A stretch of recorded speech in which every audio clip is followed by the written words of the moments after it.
There's a drink called the last word, but what does that really mean? Cheers. Cheers. Cheers. Welcome to Holy Spirits. Today we'll be making a classic cocktail, the last word.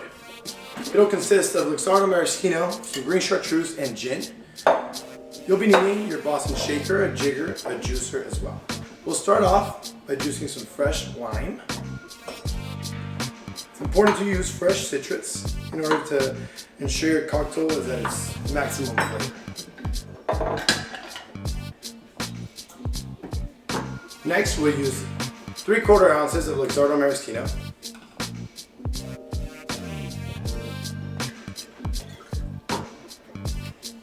And the star of the show here will be the green chartreuse. Green chartreuse is a liqueur made by Carthusian monks. I'm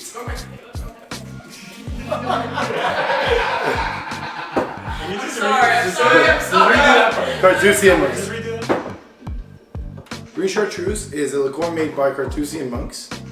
Carthusian? Carthusian? Carthusian. Carthusian. Carthusian. Carthusian. Carthusian. It's made by Carthusian monks, yes. Carthusian monks. Yes. Then we'll use 3/4 ounces of London dry gin. So this is an equal parts cocktail. And you will be needing a nice chilled coupe, which we have pre-chilled here. Now that everything's built in the tin, we'll be ready to shake.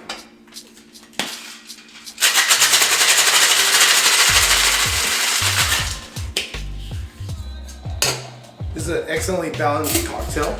And the story for chartreuse goes that the monks received the recipe for the elixir of eternal life.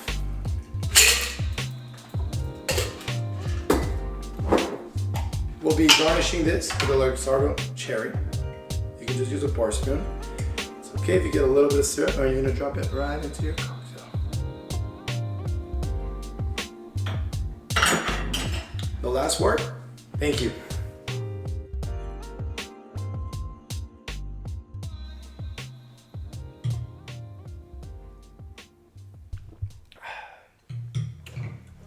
Wow. What do you think of that first sip? It's actually really good. Yeah. Tastes like healthy. It's like minty. Herbaceous, right? Yeah. Very citrusy. Very citrus forward, yeah. I like it a lot. That is good.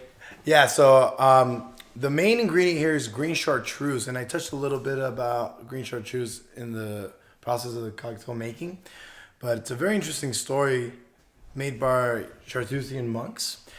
They received the recipe for the elixir of eternal life by a gentleman, and nobody knows where this gentleman got that recipe from. They took that recipe, made this amazing liqueur that consists of over 130 different ingredients. What do you think about that? What do you think about that spirit? You know, I think we got a little smell of it. It's very perfumey, right? But I think it's when you tie in the faith aspect to alcohol, there's no clearer example than this chartreuse. Made in the early 1600s, it's the most well-protected recipe of all spirits. Only 2 monks at a time know the recipe for This is like the Krispy Kreme recipe or something like that. Is that so? I didn't know the Krispy Kreme, Coca-Cola recipe. I don't know where I heard that from. There's only like 3 living people at a time that know the recipe. That's crazy. More than 130 ingredients, is it? Oh yeah, so there's a lot of complexity going into it. Even the process of making it goes into its own detail. Nobody knows the full recipe, and it's for a reason. You know, like what part of the world this came from? This is made by French monks, so this is produced in France. But this spirit is in the last word, and we chose this cocktail for a specific reason to speak about the last words that Jesus Christ spoke on the crucifix, which were it is finished, confirming that the prophecy is finished, where he would, knew his death was coming. And he also spoke, Father, forgive them, for they do not know, right? For those people that don't know. So what does that mean to you, Isaac? I think that it just brings me back to what we learned in church this last Sunday. There's going to be people that have a strong belief, and there's going to be the non-believers. And, the non-believers are in that situation. I feel like they were just ignorant and they didn't accept him as the one true Son of God. So they acted in ignorance and they thought it was blasphemy of what the words he was saying. But just because they didn't take it as truth and they assumed he was lying, they were ignorant to the fact. So they didn't know what they were doing was actually an atrocity of killing the Son of God.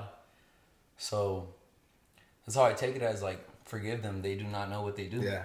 Even then, getting crucified on the cross, still saying forgive them. Forgive them, they just don't know.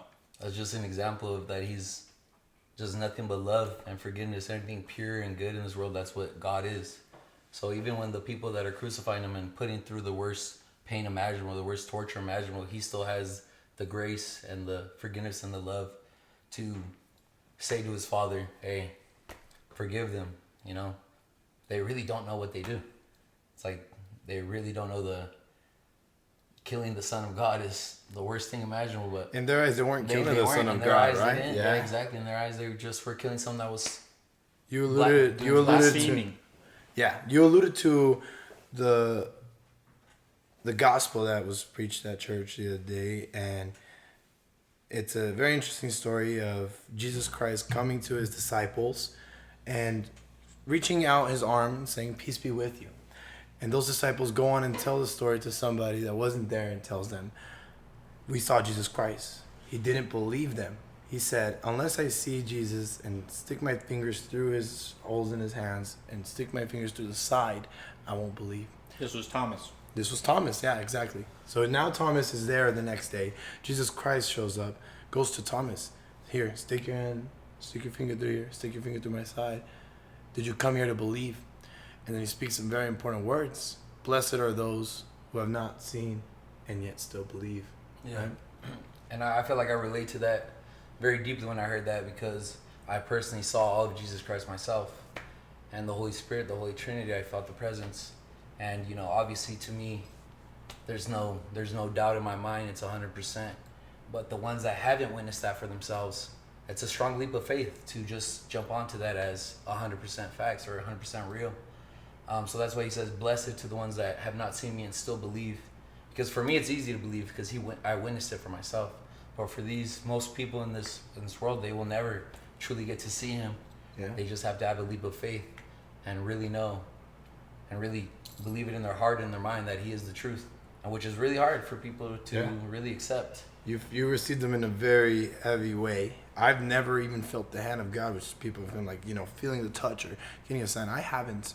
My mother has. Have you ever had anything like that? I haven't really had like any supernatural experiences or anything like that before. I feel honestly I couldn't even describe any specific instance. There's more just like subtleties or something like that maybe like pop into my mind of. I can't even describe it. It does make me question. Like you see, like we were talking about coincidences and stuff like last week, and I mean you can't like at the end of the day you can't just all chalk it up and call it all God and stuff like that for all the coincidences that happen. But man, some of these things just either really just blow your mind or you just don't have the words for it. Like me right now, and you just can't really explain it. And Even Isaac seeing him, it's something it's else. really hard. He didn't have the words for it either, right? It's unexplainable. It's something you can't really put into words where people will 100% accept. You just have to have a leap of faith. That's why when they were talking about it, that the person that witnessed him, 100% no doubt, he witnessed him, and he told the people around him, "This is what I witnessed. This is what he said." They still questioned him. They didn't believe him. They said, "Oh, if this is true, show me the piercings in your hands. Show me the piercings in your ribs and your feet to prove that you actually did witness him." Yeah. I don't have any evidence of that. You just have to have taken all the evidence around you and realize there's no reason for someone to lie about something like that. And all the people around the world saying the same thing. There's no reason for them to lie or try to manipulate. There's no reason behind it. So It's you a just have leap of to, faith. you just have to have a leap of faith and truly take in all the evidence around you and accept it as facts, because it is facts. It's 100% true. The priest at my church touched on another point of that same gospel, mentions twice mentions that God came into the room that the disciples were in, even though the doors were locked.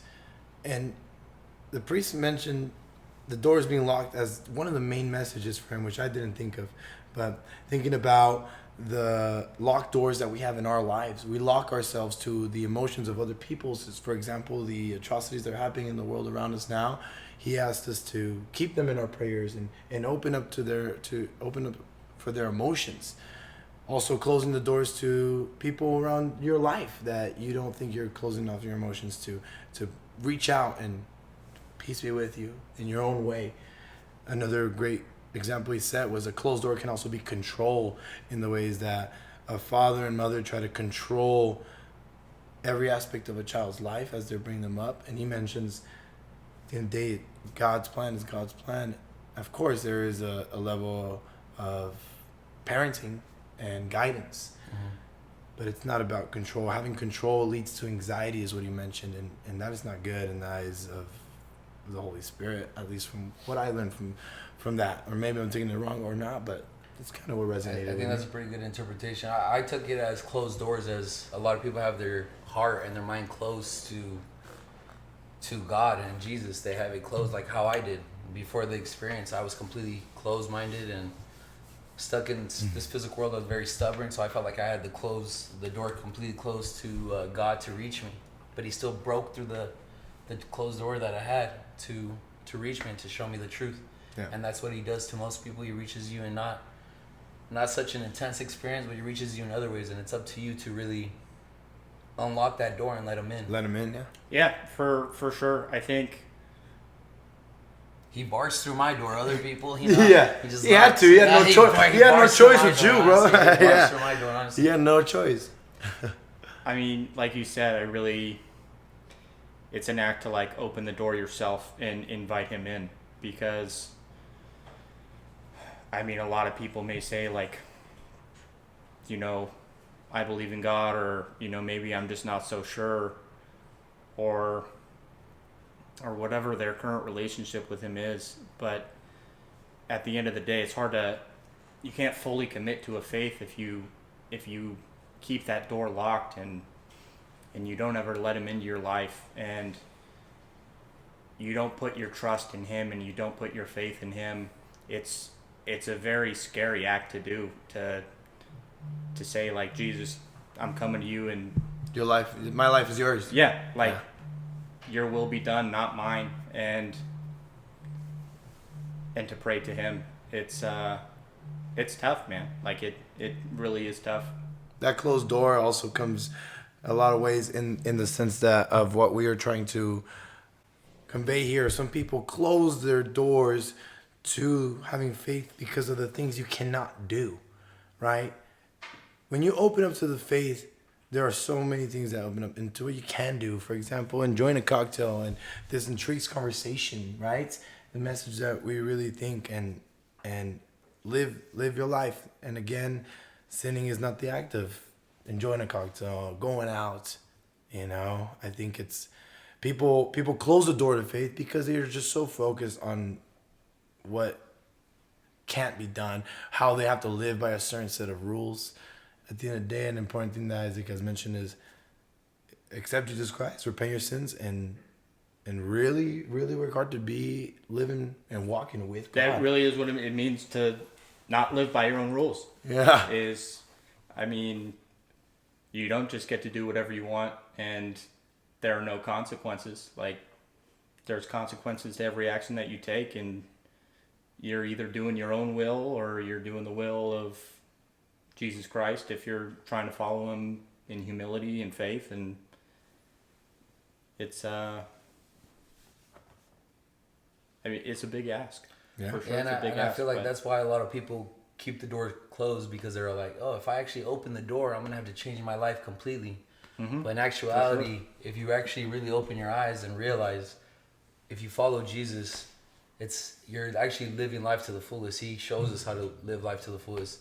And just because you can enjoy, or you can do those 7 deadly sins of living with pleasure and all that, that's actually for your own good. Lust, all the things that your heart's natural deceitful and wants to lust. In the long run, that's actually not good for your soul or your mind to live in lust. So when I found myself over about it too. I was like, wow, I'm 100% devoted to Jesus. I want to follow the way, the life, everything he taught us how to live. And I always had the lingering thoughts. Well, I want to still lust. I want to still get with women. I still want to do this. But then if you really think deeply about it, that's not really enjoying life. You're living for just pleasure instead of living for a purpose or living for. Yeah, again, greater good, God you know? God brought him down onto earth for us to live it, right? Going and enjoying the beauty of the earth that he's given us. Would you say that, because I remember as I got mentored into becoming a bartender, which is what I do now, of course, is that frowned upon Jesus? I really don't believe so, because of the way that you carry yourself through it. But I remember, we don't talk about religion. We don't talk about politics, right? In the workplace, you mean? In the workplace, as far as that. And I understand that. I won't push religion into the workplace at all. But such a taboo topic when it comes to certain aspects, specifically in a bar where people don't expect to hear that, and then they're a little intoxicated, and then something might change. I don't know. Yeah. You know, And wars are started over these kinds of things. You know. Yeah. Bar fights are the minuscule with that, I would say. And like you said is bartending a sin or whatever. Moderation's key. He wants you to enjoy life to the fullest, but gluttony is a sin. So let's say you consume multiple drinks per day, every day. That's an addiction, and he doesn't want you living like that. You can enjoy a cocktail from time to time. That's no problem with that. But when you let it overtake your life and you become addicted to something, that's not good for you. Neither for your soul or for your mind. So that's why the 7 deadly sins is actually, if you try your best to stay away from the 7 deadly sins, you will see your life much more productive, and you'll see a way more clearer path than if you let yourself get distracted by all the sins that it might bring you. You might have pleasure by getting drunk, but if you continuously do it, it's gonna ruin your life. I thought a glass of red wine was good for you every day. How true is that fact, man? As long as you don't lose your conscience or your state of, thinking clear, the best way to connect with God is with a clear mind. So if you're intoxicated and you're not thinking straight, Is consciousness God? a lot of people, that's why they say it's a constant battle between the devil and God. You listen to the earthly desires of this world, you listen to their flesh, and you give into all the sins and the pleasures the temporary pleasures it brings you. You can listen to the devil and stay in this physical world and do all the temporary pleasures, or you can ignore the devil and follow the path. So consciousness is free will? I think consciousness is free will, and you got to learn what's the right path to take. Should you live a life of sin, or should you live a life to follow Jesus? And you could still enjoy your life to the fullest, and even if you sin from time to time, the only thing you need to always remember is Jesus is the one true God, and he's nothing but love and forgiveness. So if you sin, you should just try your best to not sin again, and truly accept him and believe in him, and he will guide your path regardless of what you do in this life. So you can't let sin overtake your whole life, or you just live in the life of sin. And why did God put us here to give us that test of consciousness? I feel like that's the reason of That's the big question. Well, that's why it's a constant battle between the devil's physical world and the one true God. Will you give into the temptations of the king of this world, which is the devil, or will you realize the truth and stay faithful to him? What about the people that think that the devil isn't the king of this world, but there is a lot of evil, which devil can be considered evil, and that surrounds the world. But is he the king of the earth? Of the physical world? I think so. Yeah. With all the overwhelming evidence of satanic elites and Epstein, they're the ones that run all the corporations and the media and the entertainment media, politics, health. They run a good amount of it. So that's a very powerful statement, I would say, right? I mean, I think you just say, yeah, evil exists. Yeah.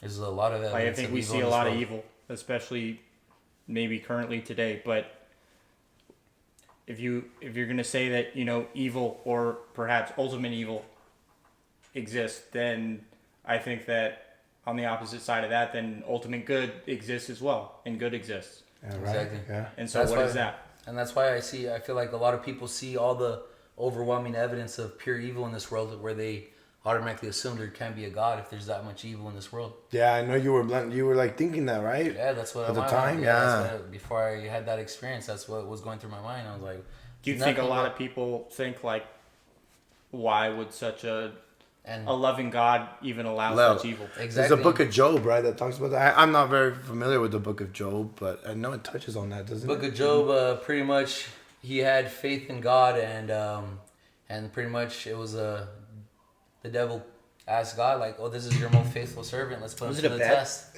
Or A bet. very crudely? No, Yeah, very I think- very crudely. It was a bet of Will he stay faithful? like if Job's I my- Hey man, my- gambling is not good, bro. Job was like, he's my most faithful servant. Like, have your way with him, Satan, and Yeah. he's gonna stay faithful to me no matter what happens to him.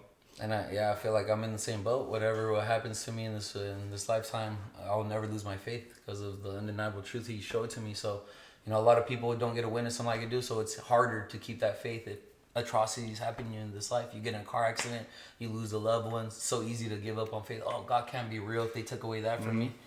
But for me, I already know if anything happens for me, it happens to me. I already know that it's for a reason, and it's Yeah, I think it It's all speaks God's to God's plan. Maybe it's like a common phrase of like, maybe this is all part of God's plan, and I'll be willing to be the first to say I don't understand it, but And we shouldn't. death and tragedy and things happening to good people that are undeserving of such tragedy, and why does all that stuff happen to us? But at the end of the day, I don't think we can really say we know, but some of it's a test of faith for some, and for some it makes their faith stronger. Like I've heard like cancer survivors and stuff like that Yeah. who, I'm not saying they don't wish they would get cancer again or something like that, but something how to the effect of, they don't regret that experience or something like that, or they've gone through some sort of spiritual transformation through such a tragedy in their life that it's given them something greater, and that they found meaning and purpose in that. Yeah. That kind of makes me remember a story I read about Jesus where Jesus had a faithful follower, and that faithful follower, his father passed away. So he asked Jesus, can I take a couple days to grieve over my father and not follow you in this journey? And he goes, no, follow me. And people to conceive that as, oh, Jesus is evil. He's not even giving him time to grieve his father. But that's actually a metaphor that when atrocity happens to you, you're quick to turn your back on Jesus. You're like, oh, he can't be real. My father died. He can't be real. So when he says choose, when he wanted to grieve for his father's action and not follow Jesus, was pretty much abandoning his faith because he was so devastated from his father's loss. But what Jesus was actually saying is, trust me no matter what. Follow me no matter what happens. And I will guide you. Don't worry about the atrocity that happens in this world. Just trust in me and follow me. I mean, follow me and keep carrying your life in the way that you should carry it, and walking with God, and keep being the person you are, and don't let that kind of thing take over the mentality. And people You can't that lose live faith over bad things that happen. You just always got to have faith. But the message is that the faith sends, right? Whether you believe in the faith deeply or not, as long as you keep living by that message, which people live by that message even without having faith, right? Which is also interesting, but it's just the good, because people live by the Old Testament, the book of Moses, right? And then God decided, I'm going to actually engrave that in everyone's heart. So everyone has a little bit of that God inside of them. I think that Colin brought up a great point. Like, there's all these books, right? The book of Paul, the book of Jeremiah, whatever it is. And then there's the book of you, right? Oh yeah, Okay, so I was paraphrasing Wes Huff. Yeah. In something I saw on YouTube, but it was the Gospels, namely there are four main Gospels: Matthew, Mark, Luke, and John. But there's actually 5 Gospels: Matthew, Mark, Luke, and John. The 5th Gospel is you. It's your testimony, your story. That makes sense. Because even people who aren't familiar with the Bible or the New Testament, maybe they haven't read, the stories of Matthew, Mark, Luke, and John, but they're reading your story, and they're reading you, and they see the things that you do, So you're a testament to that faith. Like your faith is shown through your works, and I mean, people see that. Yeah, and that's why it resonates with me when it says, "Blessed are the ones that have not seen but still believe." Like for me, it's easy. It's easy to have belief and have faith for the rest of my life because of what I witnessed and what I know is true, and that's why I'll never lose faith. But for someone else that's never witnessed him, and they go through really bad things that happen in their life, it's so easy for them to lose faith because they've never seen him. Like, wow, it's so powerful. easy. So that's why if they still have faith after all the bad things that happen in this devil's world, Blessed. then blessed, truly blessed to them, because I think I'd that- be an idiot not to believe Yeah. him. Believe in him Yeah. after what I witnessed. Very obvious. Now, other people that haven't witnessed him, I don't blame them. I don't blame them for losing faith. But if you truly accept him and truly believe in him, then you should always have trust in no matter what. And that's why truly blessed, honestly, truly blessed are the ones that believe and haven't witnessed, because it's a strong leap of faith, but it's the undeniable truth. That's beautiful. I think that's a good point to end it on. It's a good message, right? You said you had a nice verse of the day. I think it's time for last call. We'll do our last call for the episode. So I have my little Bible widget. Shows me the Bible verse of the day. It's loading up right now. I think it's John 3:16. Actually, it just changed. Verse of the day, Isaiah 53:6. Well, go ahead and read it for us. We all, like sheep, have gone astray. Each of us has turned to our own way, and the Lord has laid on him the iniquity of us all. Iniquity? Inequity? I apologize. It barely popped up. I thought it was going to be John 3:16. No, but continue. So, yeah, that's pretty much it. Inequity? What does Wait, that say mean? that one more time. Read it. We all, again for me. like sheep, have gone astray. Each of us has turned to our own way, and the Lord has laid on him the iniquity of us all. What's Inequity, I wanted to find out what that means for Saul, but it's very funny because Inequity of us it all. talks about how you gave the example about the father dying and you turn like sheep, you're getting lost. from Yeah, God exactly. almost, You go your own Interesting. way. You But go what's up. inequity, Colin? This is why we have a. Me, put me on the spot. He wrote the Weber Dictionary. Can we himself. actually look up the full definition so I don't look this up? Damn, wow, this is a bad look. It is. I'm not a very learned man. Well, I'm just gonna go based off of what I No, think. I want to know what inequity means now. Well, that's what I'm saying. I'm gonna learn a new word. I'm gonna use that for the rest of the week. Well, while he's looking that up, I'm gonna expand on what I think that means. Yeah, please. 'Cause I have it says, right now. You we want- all like sheep have gone astray. Each of us go our own path. Yeah. And that's why if you have not witnessed him, it's so easy to go astray and go in your own path, your own way. It's so, I know what, 99% of the population haven't seen, so it's so easy for them to be like sheep and going astray when something bad happens. What happens to a sheep? They hear a hard noise, a loud noise, or they see a wolf or something, they run away. Like a wolf is like Yeah, a the metaphor for devil, evil. or- exactly, so they go astray easily. So what is inequity? Inequities are defined as the lack of justice, unfairness, or specific instances of unjust treatment. That's what I assumed. I want to guess. But I think that's a pretty good Read interpretation. it one Yeah. more time for me, so now that I know what inequity means. I'll let you read it. Yeah, We all, like sheep, have gone astray. Read Each it of us louder. has turned. We all, like sheep. We all, like sheep, have gone astray. Each of us has turned to our own way, and the Lord has laid on him the iniquity in us all. That's Well, confusing. it's That's confusing, no, bro. It's like we all have confusing we all as have fuck. suffered injustice in this life. We all have suffered injustice in life, so it's easy for us to be sheep. So and we're stray lost, away. and he's making us more lost. What? The injustices that we all face, the Lord has laid on him the iniquity of us all. Yeah, man, you should have read the one from yesterday. But Let's No, go back but to I- John 3:16. I think that the sheep reference is good. I think that's a pretty Forgive good us for one. not knowing what inequity means, but we'll make sure we read our vocabularies before Oh, we for sure, look into this. Yeah, Dictionary. The Lord is the good shepherd who takes care of his sheep. and his Exactly. flock. Exactly. And the Lord's our shepherd. yeah. And a wolf the evil in this world might lead him astray. But, Might tempt us. Where's my wolf, Luca? All right, guys. Well, I think it's time to wrap this up. Thank you for joining us for another episode of Holy Spirits. Cheers. Stay blessed. Cheers, and stay blessed.